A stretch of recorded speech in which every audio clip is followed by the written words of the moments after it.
everybody, and welcome back to the Buffalo Giants podcast.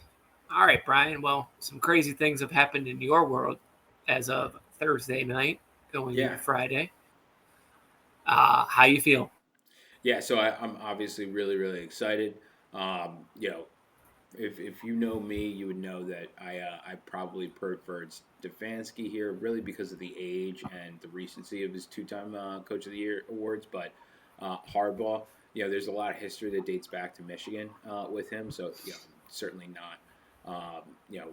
I have no problem embracing him, and certainly I expect him to turn things around pretty quickly. Just to give everyone a recap of where we're at now, we're here on Saturday. Harbaugh agreed to become the next head coach of the New York Giants on Wednesday of this week. He's expected to ink a contract over the weekend. They are still talking about reporting structure, and that's what's holding up signature on the contract. But it does expect to be a 5-year, right around $100 million deal. That would put him right up there with Andy Reid of the Kansas City Chiefs for the highest paid coach in the league. Andy Reid makes $20 million exactly. So remains to be seen there. Obviously, once that contract is situated, coordinators will be the big focus, and Todd Monken is expected to follow Harbaugh as the OC. He was the OC with John Harbaugh for the last 3 seasons in Baltimore. Just want to go into why Harbaugh took this job a little bit. He mentioned in some press conferences that he's enticed by the opportunity to work with a historic franchise and the opportunity to work with a young, flashy quarterback in Jackson Dart. He met with Jackson Dart at the Giants facility as a part of the interviewing process and all of that. So things look good there. Just some credentials on John Harbaugh that really give me excitement as a Giants fan. He won his Super Bowl in 2012-2013 season with Joe Flacco over the San Francisco 49ers and his brother, Jim Harbaugh. He started as a running backs and outside linebackers coach at Western Michigan from 1984 to 1986. Was the Pittsburgh College tight ends coach. Then moved to Morehead State in 88 to become the special teams coach and secondaries coach.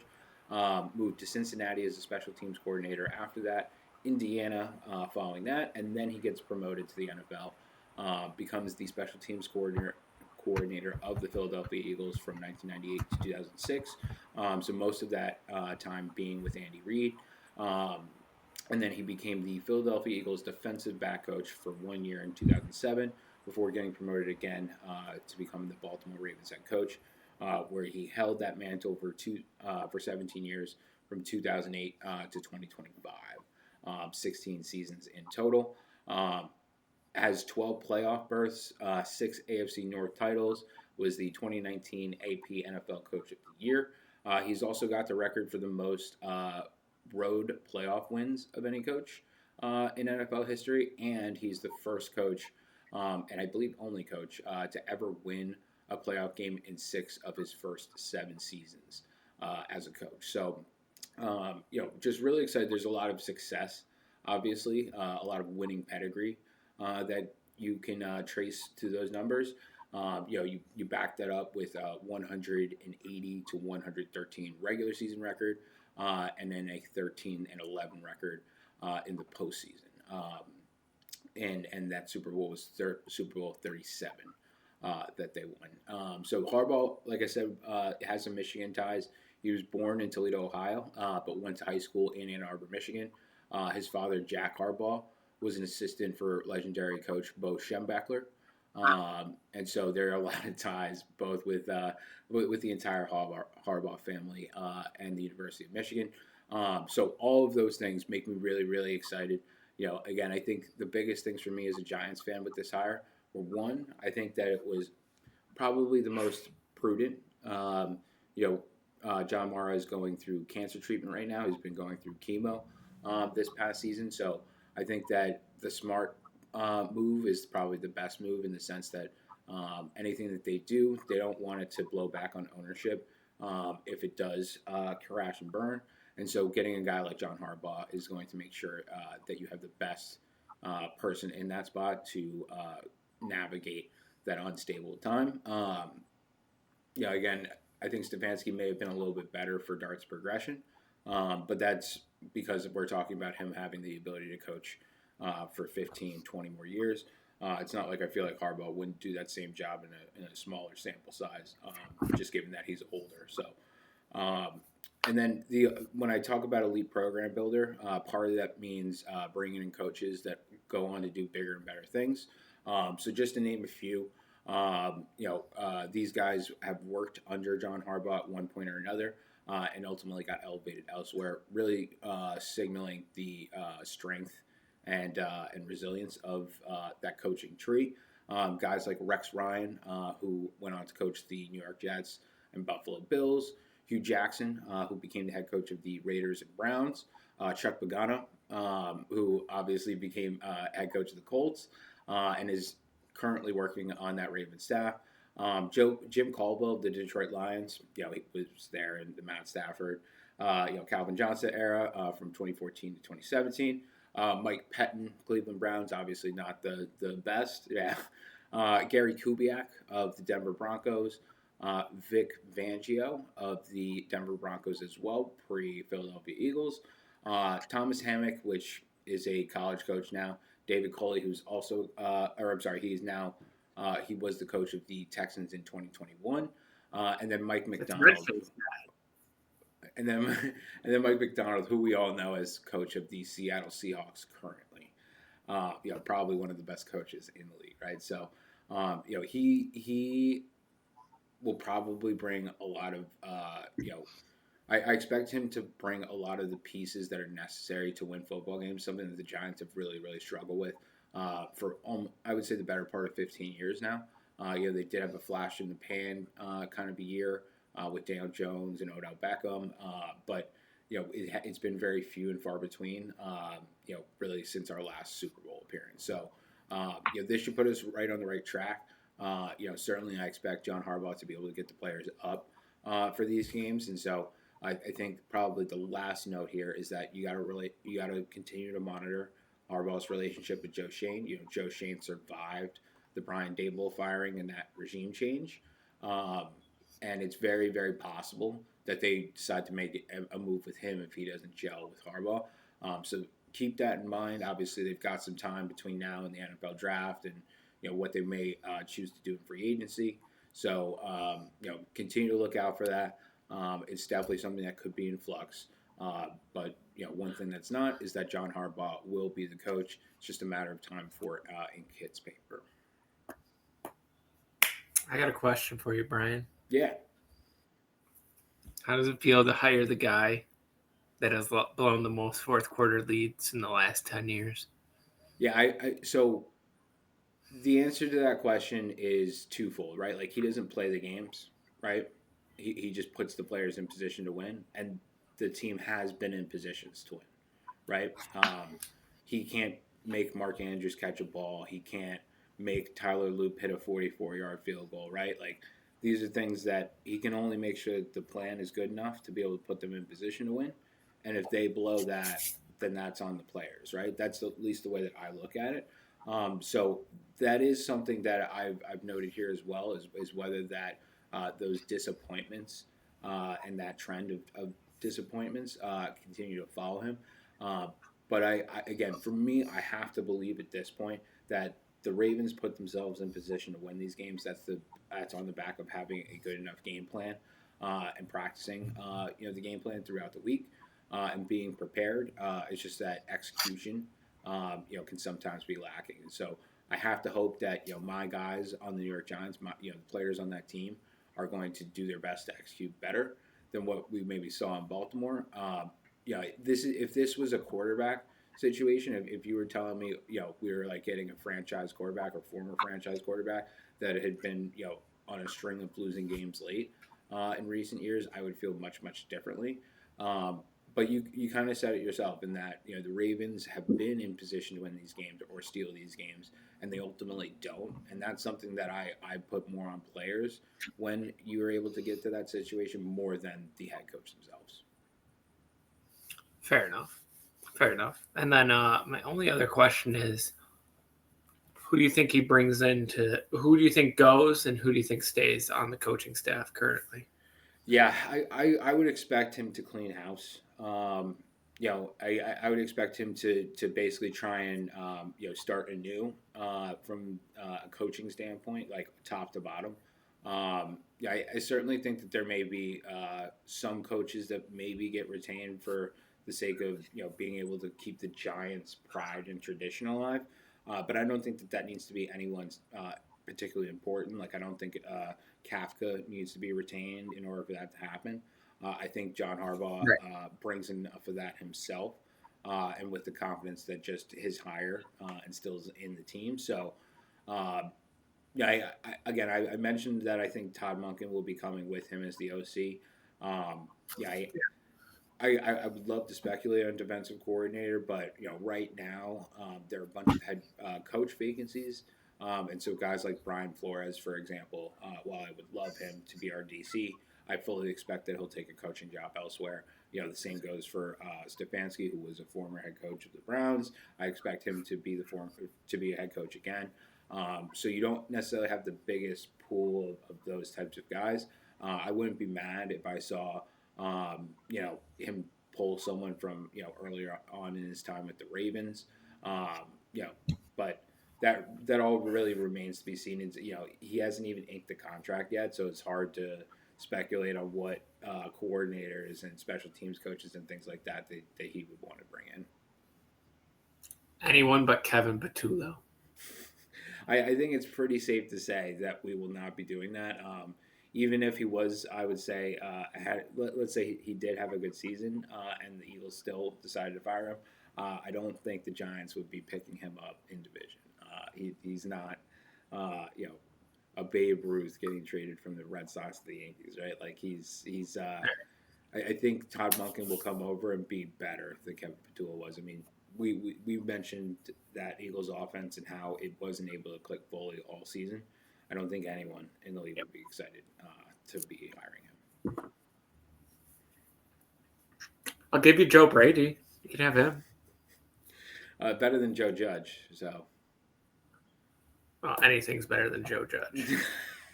Joe Judge is a confirmed terrorist. but that's all I got really for the Harbaugh hiring right now. Again, once ink hits paper, we'll know a little bit more about that contract situation and what the specifics are. But at this point, Giants fans, I wouldn't say go, get the red panties out or anything like that because it's not inked yet. But I would say you should be very very excited. This is going to be something that the Giants. This is a better position that the Giants have been in probably in a generation at this point. So it's been rough out here, boys. Just want to make the playoffs again. That's the beauty though of being a fan, right? Is that when times suck, it's rough, but you still continue to support your team, and when they do things right and start to turn that around, you're able to revel and cherish that success, right? So trust me, I would know. I didn't see the playoffs until I was a man. I went a whole childhood without playoffs. That's because the Bills had their good phase right before we were born, right? So pretty much. I mean, we were technically alive for their last Super Bowl, but we were infants. I was like 3 weeks old, and you were a year old.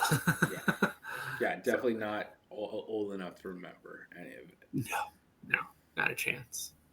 But it's all going to change this year when we win the Super Bowl. But yeah, right. We will move on to our Bills, our playoff predictor / preview. We're doing everything in one video, obviously. But yeah, we got the Bills versus the Broncos. Whew. I mean, this is the game I'm least nervous for so far in the playoffs. I think we got this pretty easily, to be honest with you. I'm predicting a 10-point win, 24-14. I'm thinking, this is going to be a Dalton Kincaid, Dawson Knox, Jackson Hawes game.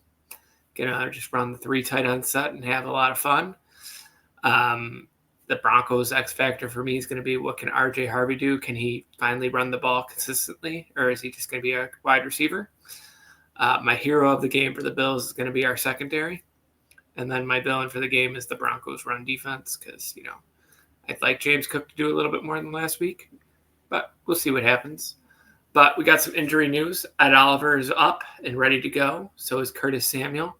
McCole Hardman and Frank Gore Jr. have both been called up from the practice squad, which would lead me to believe that Ty Johnson will be out in this game. I don't think McCole Hardman will be playing wide receiver. I think he'll be the second kick return and punt returner. Maybe a few routes, but nothing crazy. But yeah, that's where we're at there. As far as the Broncos go, they have no one in relevancy that's out. They have a tight end and a linebacker that are backup. So we're not going to really get into that. But I think the Bills are going to move the ball comfortably. Their defense is 14th for total points and total yards. Where they shine is not giving up touchdowns, but, the Bills are pretty much unstoppable in the red zone at the same time. So it's going to be metal meeting metal, and we'll see who beats who there, I think that, like I said, it's going to be a tight end heavy game. I could see all three tight ends scoring in this game, a touchdown each, getting us up to 21 and then hitting that field goal with Matt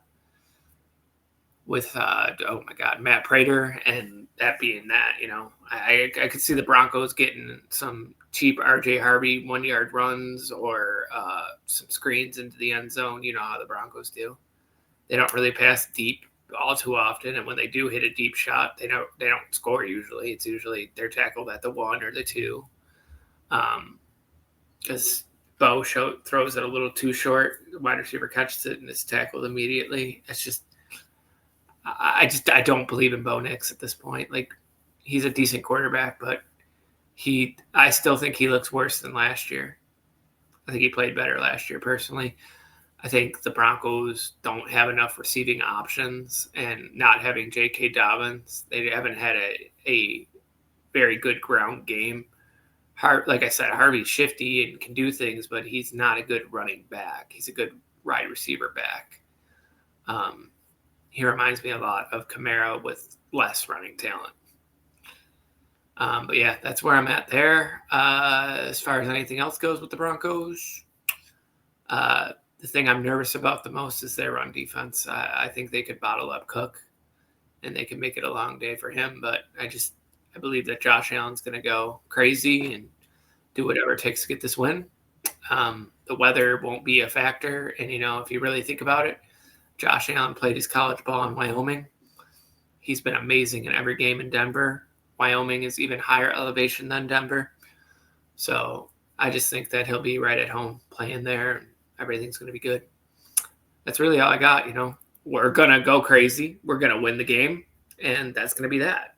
We're going to the AFC Championship game, and we'll see who we meet. Fair enough.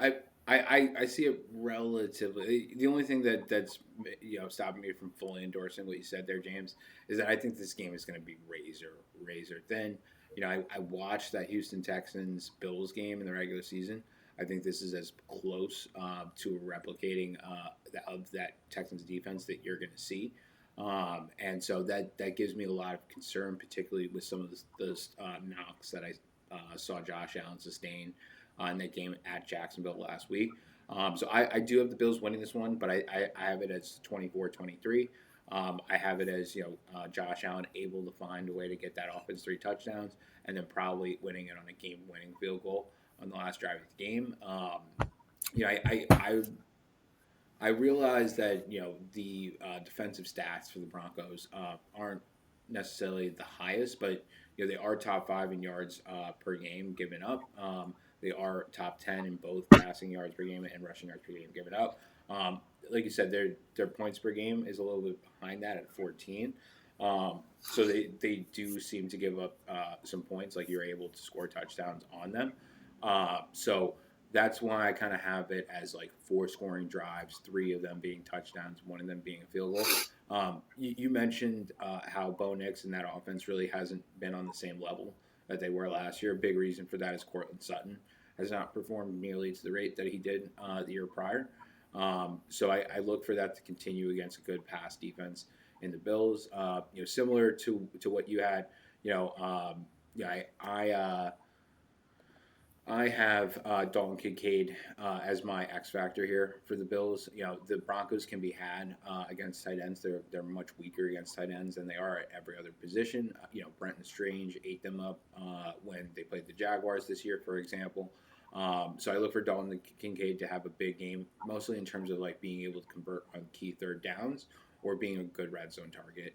And then on the opposite side of the ball, I have Pat Bryant as my X factor. We watched Parker Washington go off against this Bills secondary last week. Obviously, it wasn't enough for the Jaguars to win that game, but I expect Pat Bryant to kind of like have a statement game. Obviously, he missed the last game of the regular season after sustaining that concussion, and so he should be coming back healthy, and I expect him to make a big impact.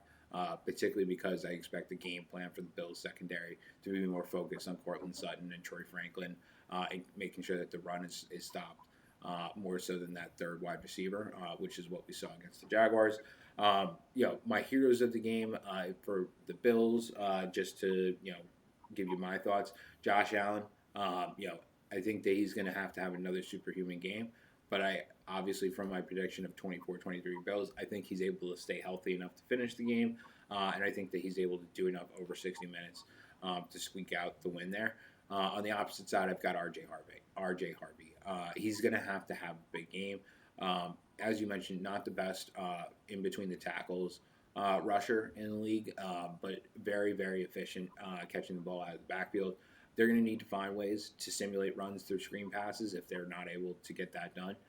Because if they can't control time of possession and extend drives, I could definitely see it becoming more of a 24-14 game. We've watched this Broncos defense, I think, a lot of us, and we know that they can be had early as well in games. Like, you could hop all over them. It's something that happened with Jacksonville. The Giants did to them when the Giants played them. They can they can get complacent. You can jump out to an early lead against them. If it becomes multiple scores, I would say 10 or more points by the end of the first half. Certainly the Broncos have shown me that they can make comebacks, but we're talking about a Josh Allen-led Bills offense, and so I would expect for them to be able to respond at a similar rate. I think if they fall that far behind, you could see something like a 10-point gap, as James was talking about. But just getting back over to my villains of the game. So I'm going to go with the Broncos front seven. If you're looking at it from the Bills' perspective, like you said, James Cook is a very, very helpful tool when he's healthy and able to rush the ball effectively. But I don't expect for that to happen in this game.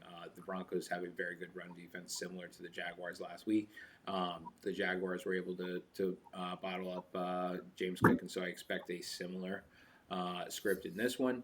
On the opposite side of the ball, for my villain of the game on the Broncos, I'm going to go Josh Allen. It's tough because Josh Allen, he picked up some knocks in that game, and if he re-aggravates any of that stuff, this obviously is going to change everything entirely.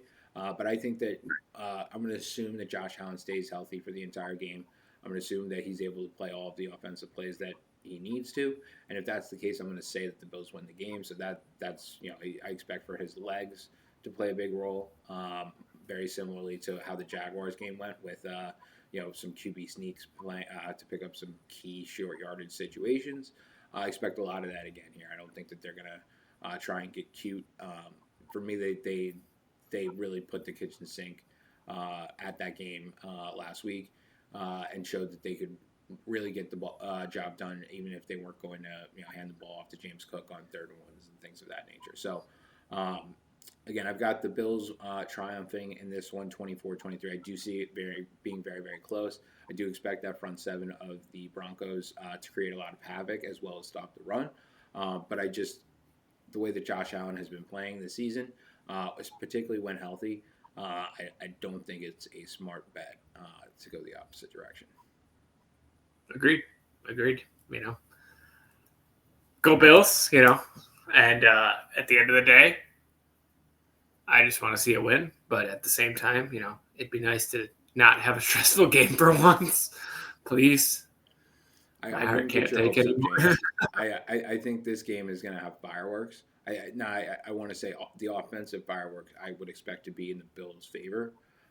So I hope that you get treated to that. But don't be surprised if Josh Allen takes 6 sacks in this game. Has a turnover or two, and that the margin becomes a lot smaller because of that. Again, I'm using that Texans game as a template for this. I'm sure that the Broncos will be as well. They've had 2 weeks to prepare for this game. I fully expect for them to put up a fight. Obviously, there is something to be said about teams that have played last week and are kind of in rhythm. We've seen some of these other teams that maybe didn't play their starters in Week 18 not do so well.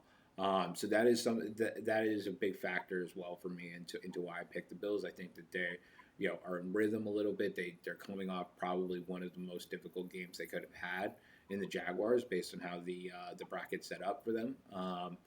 Again, I hope for the podcast, for you, for all of Bills Mafia, that you guys are able to get this one out as well. And New York. That's right. I promise you, when it comes to Southern New York, maybe Northern New Jersey, it's going to be hard to bring us Giants fans down, even if there's no New York team representing in the Super Bowl. Yeah, I mean, you're the New Jersey Giants until you start winning again. I would use that while you can because I certainly very similar to what you were saying about LaFleur in some of our past episodes and his ability to lose games. I think that the Giants were exactly that this year, and you put Harbaugh there, and you probably don't drop half of those games, if not more, where you're up 10 plus points, 95% chance winning probability. I expect for those two losses to become wins, and I expect that in pretty short order. So I wouldn't be shocked if the NFC East once again next year is a complete toss-up.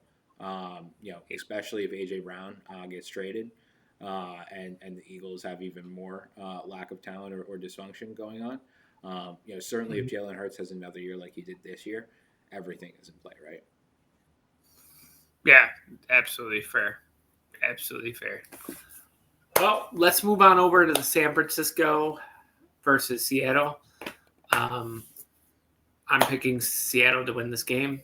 I originally wanted it to be 31-14, but now I think it's going to be a little bit closer with Darnold being questionable. Obviously, I think he's going to play, but I'll go 24-14 at this point.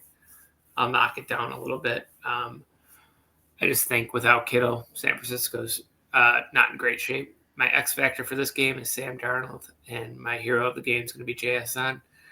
My X factor is Brock Purdy / Jawan Jennings for the 49ers. And then my villain of the game was Fred Warner, but I don't think he's going to play. I don't think we have any. Been declared out. Yeah, so we didn't get that. So I will go with Christian McCaffrey for the 49ers side of things. Obviously he's a good player. And it's going to be on him a lot this week with that. Do we have confirmation that Ricky Pearsall is playing? So he was questionable but limited all week in practice. He does seem to be trending on the side of playing from what I looked at last night.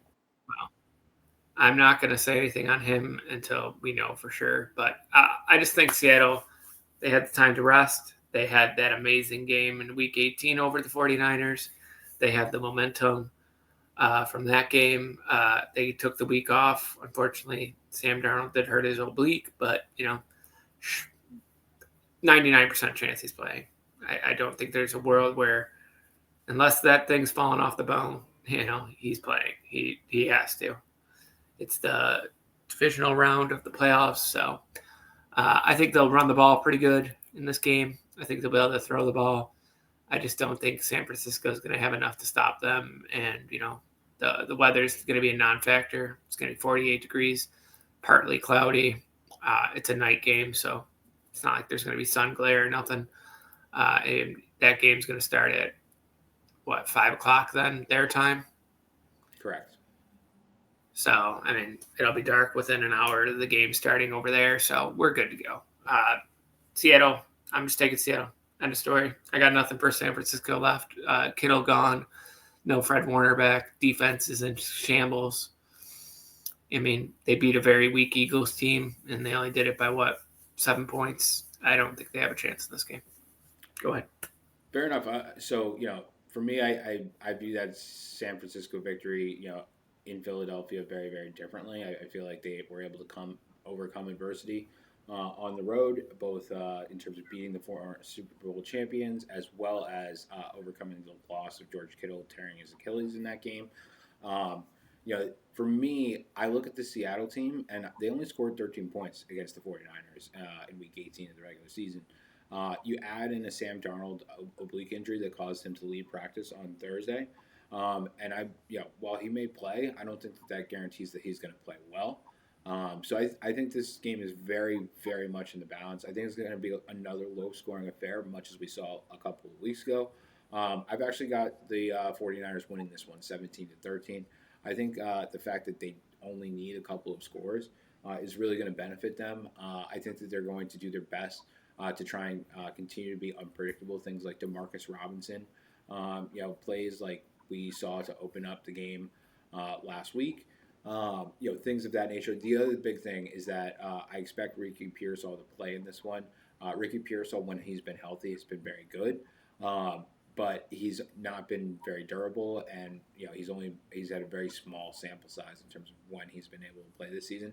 I do think though that he could make a big difference in trying to fill in some of the void that's going to be left by George Kittle. The other thing too that has me lean 49ers is that Kittle has missed games this season, a significant amount of them, and Jake Tonjes has played well in his place.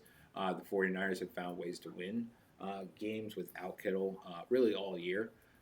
He missed, I want to say, 6 to 7 weeks, in the first half of the season, and they've been able to recover from that. They were playing for the number one seed in the NFC in that Week 18 game against the Seahawks. So I think that the margins are very very small between these teams. I think that if you see another trick play like that Jawan Jennings pass to CMC for the touchdown in Philadelphia, I think if they're able to keep the game close, they'll pull a rabbit out of the hat like that, and that could be enough to win this one. I really like Mike McDonald as a coach. I also know that he's extremely conservative.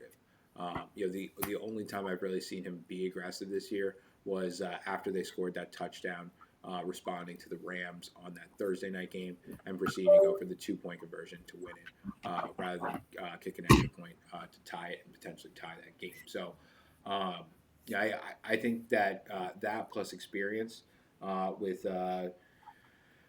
Shanahan, gives them a lot of advantage here. The Sam Darnold injury obviously plays into it for me as well. X factor wise, I mentioned Ricky Pearsall. I'm going to move on to Zach Charbonnet for the Seattle Seahawks. I think if the Seahawks are going to win this game, they're going to need to rush for a whole bunch of yards. They're going to essentially need to pass the ball in a complementary fashion, given that Sam Darnold injury. I think if they allow him to take a few sacks in this game, you could be seeing Drew Lock coming into this game and trying to see it out. So, I would be trying to avoid that at all costs. If I was Mike McDonald's and any Seahawks fan or player or member of the organization, again, I expect Zach Charbonnet to get the bulk of the, I would say, important touches inside of the 20s, short yardage situation, and I think Kenneth Walker will be more of a ground a yards eater. More so than an impact kind of a guy, unless he can break one out, which he's shown that he has the ability to do at times this season. Heroes of the game. You and I are really, really in agreement on this one. I'm not going to spend too much time because of the fact that we're like so very close on them. I also have JSN as the hero of the game on the Seattle side, and I've got CMC as my hero on the San Francisco side. Villains of the game, again, I've got the 49ers winning this one. So I've got Sam Darnold in that spot for the Seattle Seahawks. I think that people are going to have a lot of expectation and that his health may not be able to allow him to play up to that standard. And I think that that's going to allow the 49ers to stay in this game and potentially steal it late, which is my prediction. On the opposite side of the ball, the Seahawks run defense. I have CMC as that fantasy hero of the game. That Seahawks run defense is really going to be the only thing that can kind of put a dent in that. The Seahawks have a fantastic defense, particularly because they're young as well across the unit. But CMC is a unique back, capable of rushing and receiving the ball quite well, and so I wouldn't be shocked if they're able to maybe shut him down from a rushing perspective, particularly without Kittle blocking. But like we were talking about with RJ Harvey, using him more in screens, using him more as a check down, and kind of simulating runs in that way, or having plays that are pretty close to runs in how they operate and kind of result. So um, that's what I've got there. James, anything else? Again, my prediction being 17-13 49ers. Anything else that you have there? I mean, again, I just do want to reiterate Seattle, number one in yards per game on the defensive side of the ball. They're top 10 defense in every statistic except for passing yards per game, where they're 11th. So there's not a lot of reason to believe that the 49ers are going to have a field day on offense. But I just think that the Seattle offense could sputter and put them in a similar situation. This is another team, as we were talking about with the Broncos, that did not play last week. So they may potentially be a little bit rusty, maybe not quite get into the game immediately. And I expect that San Francisco might be able to take advantage of that and get one of the scores that amounts to that 17-13 prediction early on. I know this sounds cliche because this is like the most obvious answer ever, but it's really gonna come down to who makes the most mistakes. We've seen Brock Purdy have playoff meltdowns. We've seen Sam Darnold have playoff meltdowns. Sam Darnold's played one career postseason game, so obviously we'd like to see him, do better. And I know that we like both teams, so either way, no matter what happens, we're happy.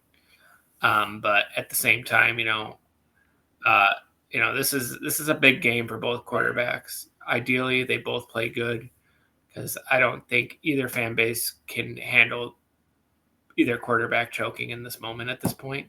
I would say it's bigger for Sam Darnold. Obviously Brock Purdy has a Super Bowl appearance. Right. I can agree to a degree, but I still think at the end of the day, the fans. Yeah. And I mean, Sam Darnold almost did that same exact thing last year. He was one game away from being the one seed. Whoever won week 18 was getting the first seed again. So he pulled it off this year. Now he needs to at least go. Remember, he lost that game. Yes, he did. Right. So he did. He was close. So this year he got the one seed. Now he's one game away from being in the NFC Championship game. He needs to win his first playoff game. And then from there, they're playing with house money. They're still very young. Sam Darnold's not anywhere close to being retired. They have time, but let's get our first playoff win, and that's why I'm hoping Seattle wins. I just like to see him be successful, and obviously JSN is awesome, and we love him. But let's move on over to Texans at Patriots. My X factor in this game for the Patriots is going to be Hunter Henry, and then for the Texans, it's going to be Woody Marks. My hero and villain of the game. My hero of the game for the Patriots is Henderson, and then for the other side would be the Texans secondary / villain of the game would be Texans secondary, and then my hero of the game for the Texans is their defensive line. I think their defensive line could create some havoc, but we are really yet to see Drake May, when he's even under super duress, lose. I mean, he's won both games where he's been sacked 5+ times. So that's why I'm picking the Patriots to win 20-17. Oh, wow. That's ironic. It's ironic. They'll know what I'm talking about in a minute. I think that Henderson could break a big play, but I also think at the same time, Ramondre Stevenson could cost the Patriots the game. So it's all right there, anything could happen. But, there's a reason this Texans defense is top 5 in almost everything but passing yards per game. They're 6th. But, the Patriots are right there too, but they've had less of a schedule. The Texans had a gauntlet to start the season. That's why they started 0-3. They've had a much harder schedule, and the second half of their schedule, not easy, much easier than the beginning of their schedule. So I think anything's possible, but I have the biggest reason that I picked the Patriots is that I have more faith in Drake May than CJ Stroud to lead his team to victory. And they're both right there defensively. And the Texans have a weaker offense. No Nico Collins this week for sure. We're still waiting on Gonzalez's report. Still was in protocol. He's cleared. Yep, cleared Friday. Last I knew he was still in protocol. So I think that's a big thing, because then now Jaden Higgins is getting covered by, if not Kirk, the best, covered by him probably. If Jaden Higgins starts going off, they could move him. Well, we will see. Kirk did go off last week. That's the reason. When Collins led the game, it wasn't Higgins that got most of the production. It was Kirk. If I was Vrabel and Gonzalez, I would be trying to blanket Kirk. He's the much more established wide receiver. Jaden Higgins is young and has talent, but he's only been able to show up in a huge fashion a couple of games this season. I think you're better off trying to put your best corner on the guy who has showed last week that he could win the game single-handedly if you don't shut him down, particularly with how good they are on the defensive side of the ball. I'm sorry for cutting you off. Did you have anything else that you wanted to say before I hop in? Yeah. The one thing I do like about CJ Stroud is his deep ball. He's been pretty good this year when throwing the deep ball to Jaden and Nico and even Jalen Noel. I haven't really gotten to see Kirk catch any of the deep balls. He's more of a possession and crate yards after catch kind of guy, from what I've seen in his career. But yeah, that is one thing that he does just as good as Drake May. Drake May has a very good deep ball as well, but I do trust the entire secondary of the Texans more than I trust the Patriots. They might have a better cornerback one. It's real close. Stingley's really good, so depends on where you fall with it. But I do trust the Houston secondary more than the entire Patriots secondary. So it'll be interesting to see. It's honestly, this is probably one of the best matchups that we could have drawn to see on behalf of both of these quarterbacks. It'll be very interesting. We could fall out of love with Drake May real well. I don't really love Drake May, but I like Drake May. You know what I mean? This is a game where we got to see what the boy really's got. He hasn't played a defense. Real test, yeah. Yeah, this is his first real test defensively. He played the Bills defense, but we're not great. The Chargers defense did sack him 5 times last week, and they did force him into being human. So I wouldn't say that it's their first test, in quotes. What I'm saying is it's his first real test, because that Chargers team, I think, was always suspect on the offensive side of the ball, and that really just meant that the Patriots put some points on the board, and they're in a pretty good spot to win. That's not the case in this Texans game. I expect them to have 20 points if they're going to win this game, and anything less than that, I think that they can get beat on just a good play on either side of the ball, whether that's a turnover defensively, or whether that's maybe Woody. What I expect to see on the Texans do is run Woody Marks a bunch and almost try to become like the Panthers in some way, where you're going to try and lull the defense to sleep. You're going to try and pound it down their throat as much as humanly possible, and then you're going to try and beat them over the top with that good deep ball that you were talking about that CJ Stroud has. I think that potentially they could get the Patriots to stack the box. I think that they are good enough rushing the ball from what I've seen, particularly when Woody Marks is the ball carrier, to be able to keep that defense honest. So I think that you could be looking at a couple of splash plays in this one that give the Texans their scores. I see it the complete opposite as you. This is what you were, I think, referencing when you said this was interesting, looking at our primer here, in the sense that I have the exact opposite score. I have 20-17 Texans instead of Pats. Again, I just think the Texans will do enough defensively to stay in this game. And the longer that they're in this game, the better the chance that they're going to be able to pull it out. They've got wins over very good teams this season. Namely the Bills, but also they've played tough games against a number of different. They had 2 games against the Jags, one of which they were going to win, basically threw it away in the fourth quarter. So this team has learned some lessons this year. All right, so picking back up here, Texans at Patriots. I've got the Texans winning this one, 20-17. Just looking over the weather, there are going to be flurries to start the game. This game starts at 3:30 during the 3 o'clock hour. There will be flurries, but it's supposed to stop by the 4 o'clock hour. So it should be pretty smooth sailing after probably the first couple of drives of the game.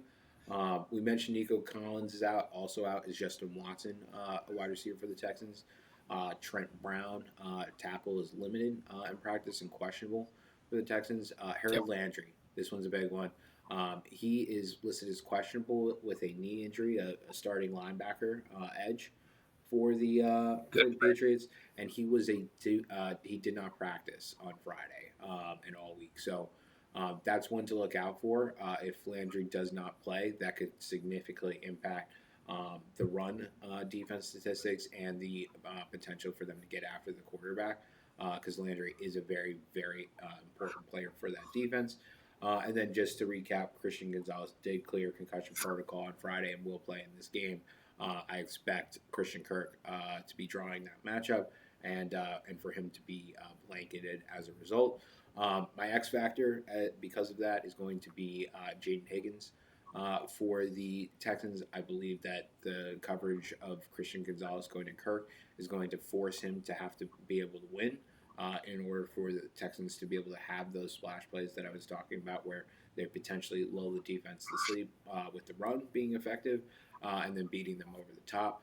My X factor on the Patriots side is Travion Henderson. Has had a quiet last couple of weeks, but I think that they're going to need him in this one in order to be able to win this game. You mentioned Ramondre Stevenson. He has a bit of fumbleitis over the course of his career, but he has played really, really well these last couple of weeks. I would even say he was the hero of the game for the Patriots on the offensive side of the ball in their last game. So I just think that Ramondre Stevenson probably will get bottled up a lot more, and they'll need the splash play or the explosiveness of Travion Henderson to try and tip the scales.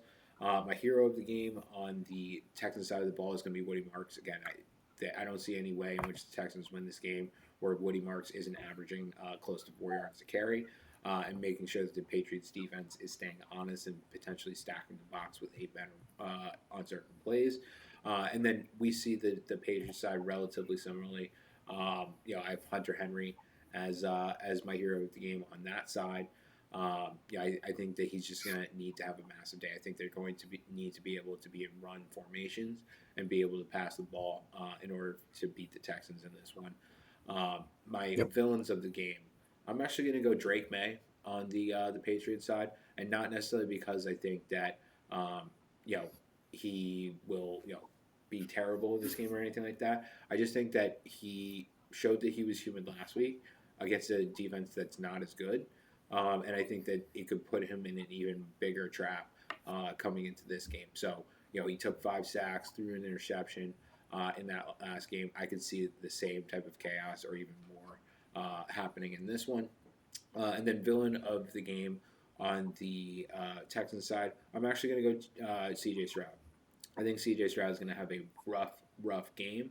I think that he's going to struggle. Again, I think most of the chain moving is going to come down to rushing the ball rather than throwing the ball. And so I think that he's going to have around a 50% completion percentage. I think he's going to have right around 200 yards of passing in this game. But the question is whether there will be a touchdown or not included in that, or maybe more than one. Again, I predict that they're going to be able to win over the top at least once in this game. And with my score prediction of 20-17, that other score could be coming from defense. It could be from defense setting them up in the red zone, which we saw the Chargers defense do against the Patriots last week. So that is why I will roll with Drake May, as well as C.J. Stroud as my villains of the game. Sounds good to me, man. Sounds very good. Well, let's move over to Rams at Bears. This game's at 8 o'clock on Saturday night. It's gonna feel like -13. There's gonna be heavy snow in the first half. Very windy throughout the game. I'm picking the Bears 31-24. I got a lot of faith in the Bears here. I think they're going to be more used to this weather. Matthew Stafford struggles in snow and cold weather. He's played his entire career in a dome for home games, at least. I know he's gone to Chicago in colder games. He's 1-8 in Chicago in cold weather games. So, I think that's a great stat. I love that stat. My X factors are going to be Swift Madungai for the Bears. I think Kyron Williams is going to have to be huge for the Rams. My heroes of the game, fourth quarter Caleb for the Bears. Kai Williams is my hero of the game for the Rams. And then the villains of the game are going to be Devontae Adams and fourth quarter Caleb for the Rams. Okay. I just don't see it going any other way there. I think Puka Nacua will play good, don't get me wrong, but Devontae Adams he's the touchdown scorer. He leads the NFL in touchdowns for a reason for wide receivers. I know that the Rams have a very good defense, but the Bears' offense has been amazing this year. And I think another X factor, if I may say, is going to be Caleb's legs in this game. The Rams have shown the tendency to struggle with running quarterbacks this year. Not that Bryce is a huge runner, but he used his legs in the playoff game. When they played when the Rams played Jalen Hurts, his legs were huge in the second half of that game. So we will see there. I could also see the Rams going out to a big lead against the Bears in this game.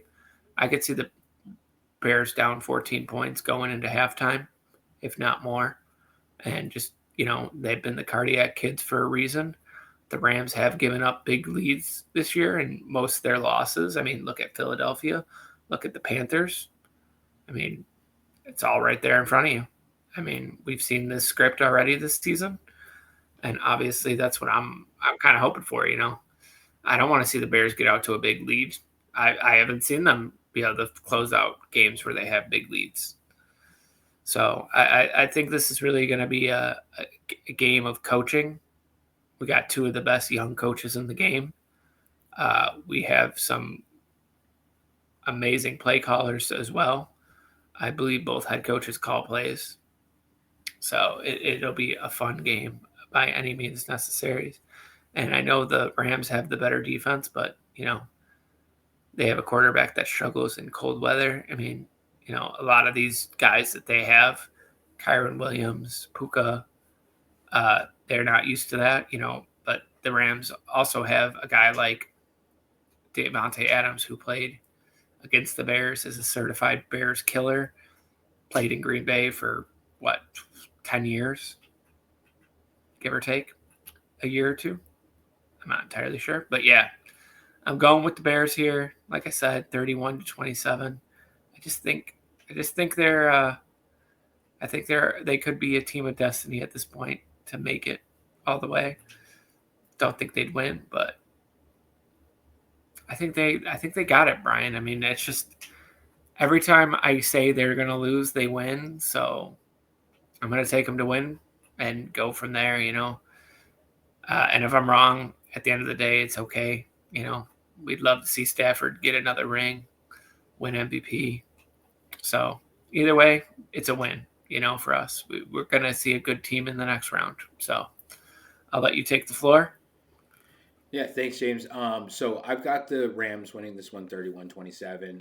You mentioned that there are going to be flurries basically all second half. I think that the Rams will do their absolute best to start fast, similar to what they did against the Panthers.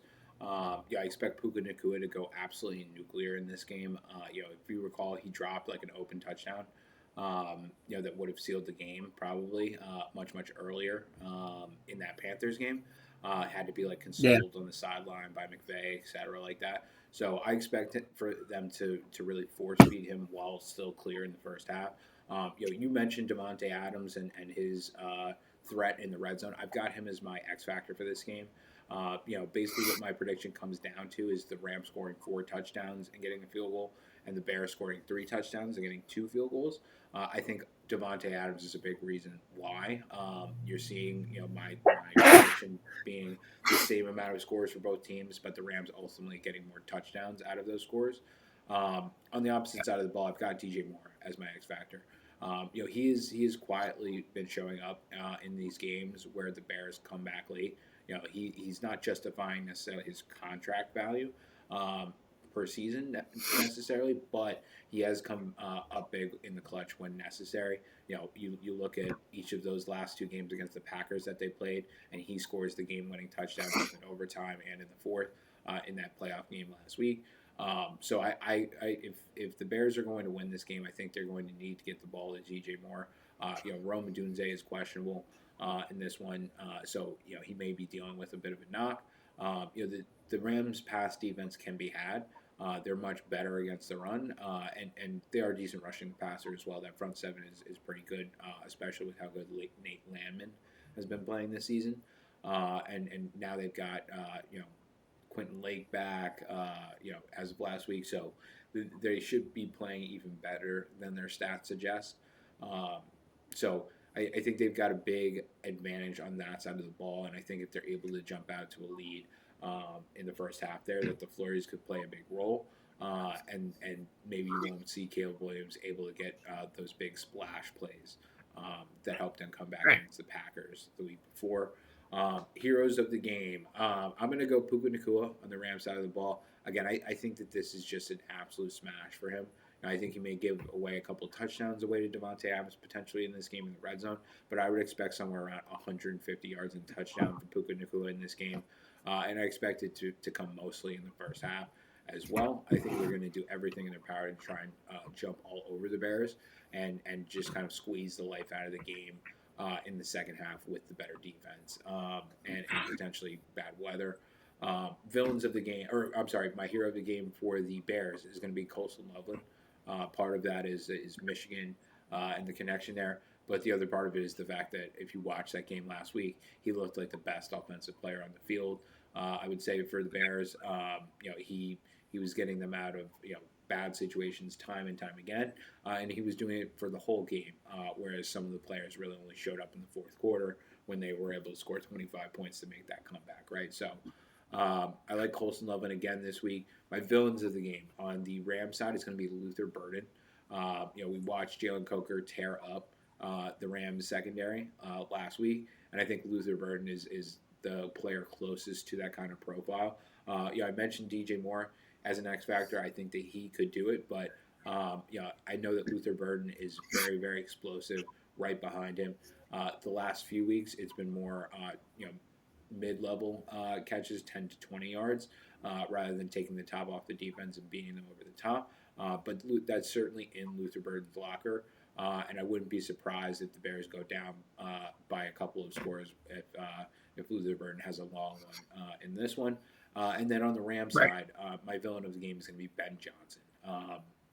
I think Ben Johnson is going to be able to find a way to score points against this Rams defense, rain or shine, and find a way to keep this game close.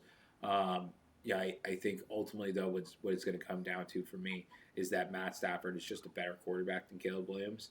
And even if the Bears do start to make a comeback, they will eventually, get over the line there. So, again, I've got this being a high-scoring game. I don't think you can watch a Bears game and think that neither team is going to score under 23 points.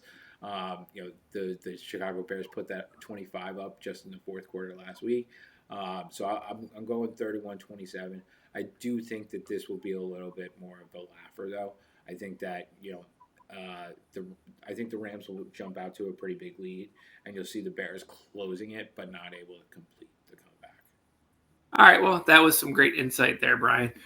I'll have to agree to disagree with you. Say go Bears and hope for the best, but either way, we're getting a good team in the NFC Championship game from this side of the bracket. So I look forward to this game.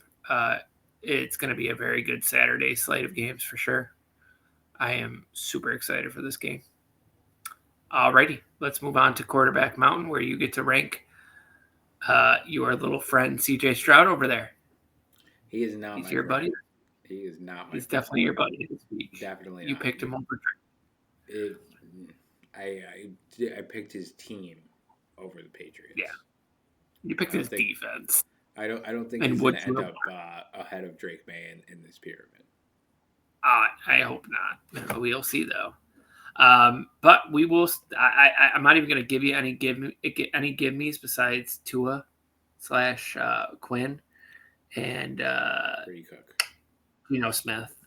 The rest I don't think are give me's. So the first one I got for you is Aaron Rodgers. Better. I'll take CJ Stroud. Okay.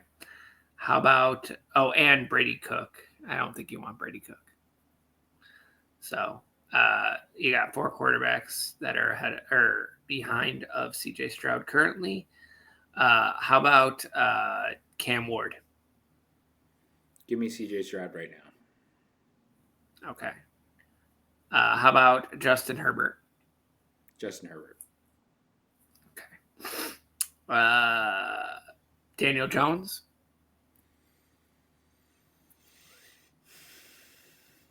I'm going to say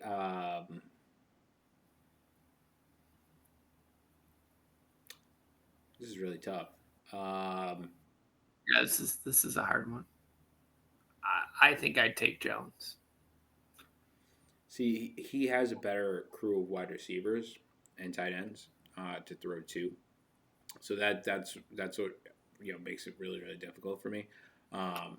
They're both mistake prone too, so yeah.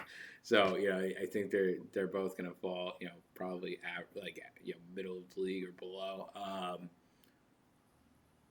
I'm going to go with CJ Stroud just because of the injury record. Daniel Jones has not been able to stay healthy for a full season and into the playoffs. Except for that. So I'm not even going to bother asking you any of these other quarterbacks. I know that these are guaranteed you're taking them over. That'd be Patrick Mahomes, Trevor Lawrence, Lamar Jackson, Joe Burrow, and Josh Allen. Yes. So the only quarterback I have left on this list is Shedeur Sanders. No, Bo Nix should be on there too, and I would take Bo. Bo Nix. Okay, yeah, my bad. I did skip him. He was at the absolute bottom. But Shedeur? I'm taking CJ Stroud. All right, let's move over to the NFC. That'll give you... Oh, wrong way. So how about you're not going to take JJ McCarthy. No. You're not going to take Tyler Shuck or Michael Penix or Kyler Murray. No. So how about Bryce Young? Same draft class. Yeah. I think I'm going to take CJ Stroud just because of the playoff success, the experience. I think Bryce will certainly change that in time, especially if the Texans defense gets weaker, which I think has to happen. A regression to the mean is certainly going to happen. It's just a matter of when. So I am going to take CJ Stroud here. I did just watch him go win a road playoff game and Bryce lose at home. So I'm going to have to go with the recency bias and take CJ Stroud there. All right. How about Jackson Dart? This one's really tough because I don't think that CJ Stroud is better than Jackson Dart. However, there's no way that I can put Jackson Dart in front of CJ Stroud with the injury concerns, the amount of concussions he sustained this season. He didn't even start the full year. Only because I can't will I put CJ Stroud in front of Jackson Dart. All right. How about Jaden Daniels? Jaden Daniels. I don't even think that's close. Okay. Jared? Goofball? Jared Kitty Cat Goff. Man. it's really hard with him because sometimes he looks great, sometimes it looks like that offense is going to put up 40 points a game, and then you watch the Christmas game right against the Vikings, and you don't know if he's an actual NFL quarterback. So thank you. I am going to go.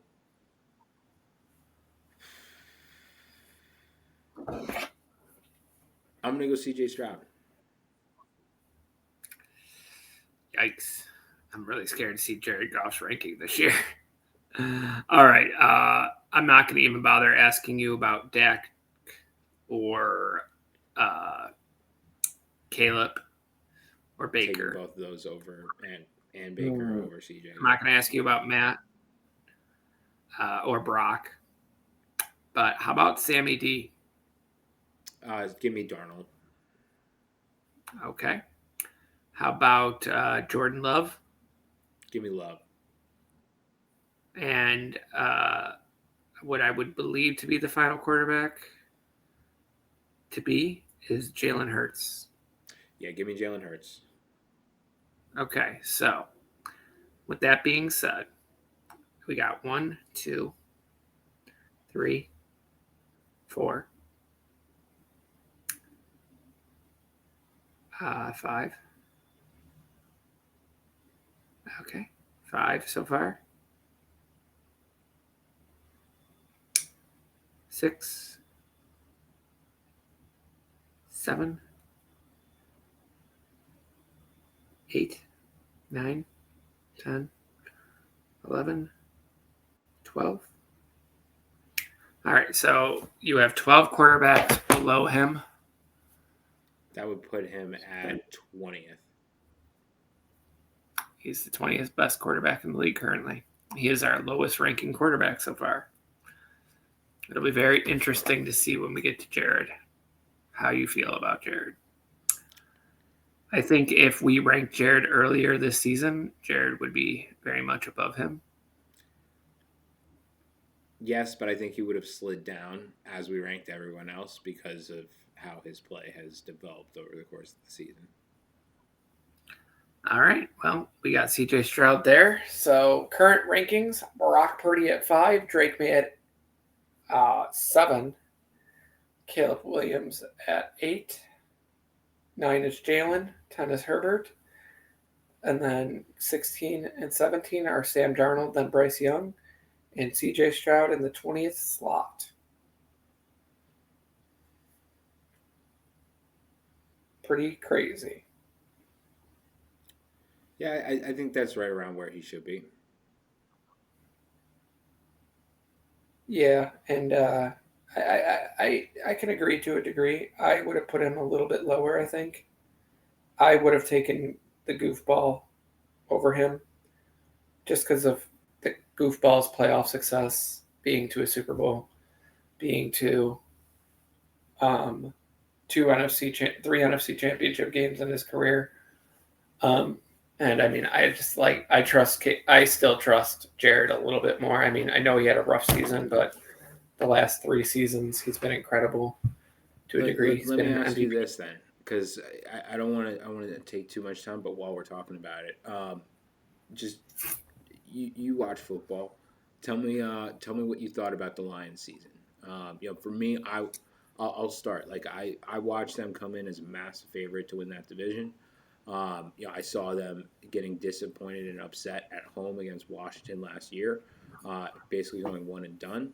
And so for me, I look at the last season and a half for Jared Goff, and I see nothing but disappointment. I see a lot of talent around him, but an inability for him to be able to allow that talent to shine. And that for me is a big deal. When the quarterback seems to limit and cap the success of the team, that is certainly a problem. I don't think that it's necessarily CJ Stroud that limits the Texans team. I think that it's certainly a factor, but I think the offensive line is the bigger factor in why they probably aren't a bona fide Super Bowl contender as opposed to a very good playoff team. I will say this.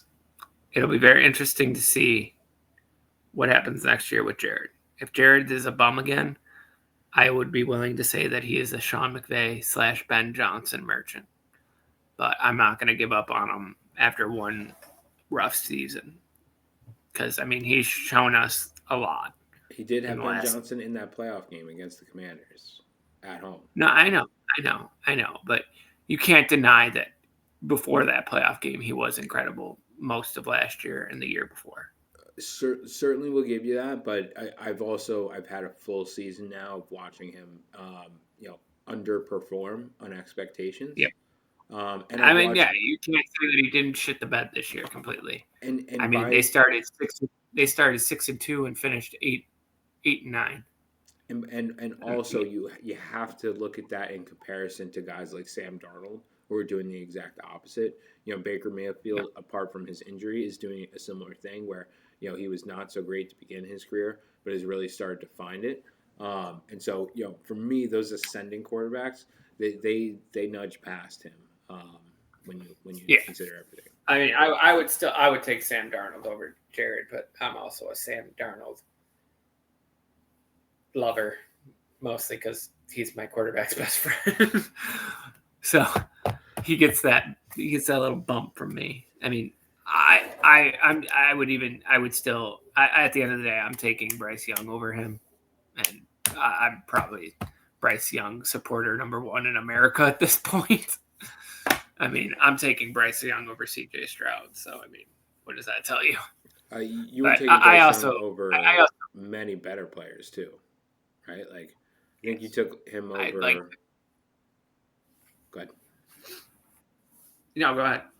I was just saying, I was surprised when we were ranking Bryce Young because it seemed like he was getting the better of some guys that I probably wouldn't have. It was a couple weeks ago, and I am going off memory, but I want to say guys like Jalen Hurts, you potentially like tossed up between Bryce Young and Hurts and stuff like that. So I don't know if I'm quite ready to put. I don't think I went that crazy. I think my craziest one is I took him over Jaden Daniels, and that's because I took him over C.J. Stroud. But I it's Jaden Daniels is head and shoulders above for me, so that's the one that I think stood out. Yeah, but I am also very scared about Jaden Daniels' future with everything that happened to him this season. I've seen Washington quarterbacks flame out after a year, so I'm just scared. I need to see him play again, and I need to see him play good. He did not play good at all this year. I was that way when he came into the league, but I saw what he did in his rookie season and his last year or two at LSU, and he to me is a franchise quarterback, a dual threat quarterback, and I think he just needs to be healthy enough to show it. Obviously unfortunate that he got injured this year, but you look at what he did last year with a lesser team. Obviously they do have Brian Robinson last year, so the run game is probably a little bit more effective, a little bit more threat of a run pass option when he was there. But it's very possible that they'll end up drafting Jeremiah Love out of Notre Dame and have a much better running back to put next to him next year. They've obviously upgraded the wide receiver room and getting Deebo Samuel last offseason. So you would expect that they're going to, and again, the Eagles should be getting worse in some ways. They may have a decision to make with A.J. Brown. I think they're going to be right back in the mix next year. And it certainly wouldn't surprise me if Jaden Daniels returns to, a top 5 quarterback. Yeah, we will definitely see. But I can tell you this: he is not making the top 5 this season. As he shouldn't. We'll see ultimately where he comes in. The injuries obviously have to play a big role. But for me, I also watched him get back-to-back upsets last year and make the NFC Championship, right? So as an underdog in both games, as a team that limped into the playoffs. And that certainly matters. I think if Darnold, for example, doesn't win tomorrow, I'm going to have a lot of questions over whether Sam Darnold should be above Jaden Daniels this year, and that's largely because of the fact that he's been able to be a regular season great, but not able to do it in the playoffs. he has I proved something to me with that Rams Thursday night game. They got down yeah, a couple of scores in that one. He proved that he could help the team to come back. Now, granted, he did get aided by a Rashid Shaheed return touchdown in that one. It wasn't all offense, but he did perform when he necessary, and did they did score ultimately win that game. He did score the winning touchdown though, and he did throw two good. Well, he threw one good 2-point conversion and got lucky by the skin of his ass. Correct. Yeah, he better thank Zach Charbonnet for going into the end zone and putting his hand on the ball. Yeah, for sure. But yeah, we'll close out this episode with, obviously, this is a pivotal week for a lot of quarterbacks with how quarterback mountain will shape up. We've been doing playoff quarterbacks the last couple weeks. It will be very interesting to see if Bo Nix were to win. I think we give him a lot of credit. If Sam Darnold wins, we've already ranked him, so it won't affect him as of this year. But he could see a bump when we go to do week 1, where we want to move people when we talk about it. And obviously, we'll have rookies coming into the league. We'll have Mendoza. I don't think we'll rank the quarterbacks for the Raiders until they draft Mendoza, and we'll see who we take over. So he's ranked officially before the season starts. But there's a lot of legacies on the line.